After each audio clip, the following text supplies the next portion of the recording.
to question number 4, Phil Twyford. Thank you, Mr. Speaker. My question's for the Minister of Transport. Has he had any reports of an imminent government U-turn on Auckland's City Rail link? Mr. Honourable Jerry Brownlee. No. Supplementary, Mr. Speaker. Question, Phil Twyford. How much does it stick in his craw to support Labour's policy on the City Rail link, so capably promoted by the popular Labour Mayor of Auckland, Len Brown?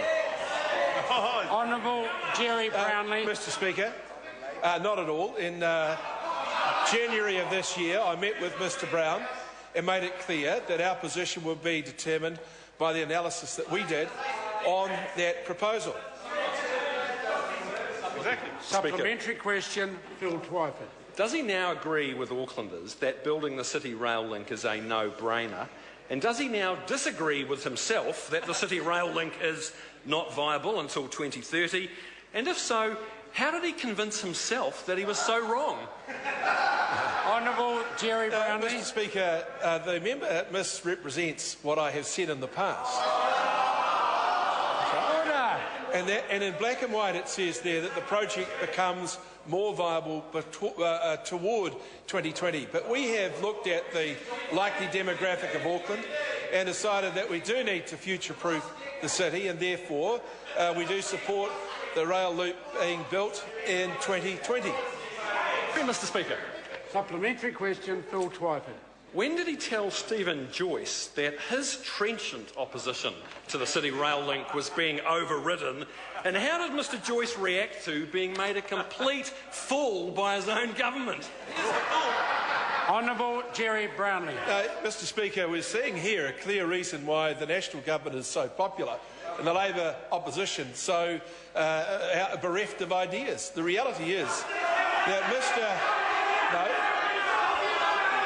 Not at all. Order. I am rather keen to hear the answer. The fact is that Mr. Joyce did agree with the Auckland City Council that they should go ahead and protect the route, and that is occurring as we speak.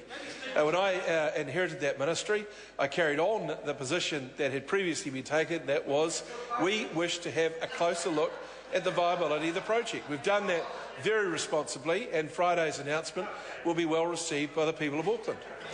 Supplementary, Mr. Speaker. Supplementary question, Phil Twyford. Does he stand by his recent statements that the City Rail link is, and I quote, a short little loop that is neither, quote, useful nor popular, unquote? Well, Order.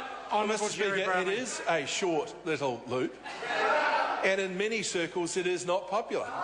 The reality is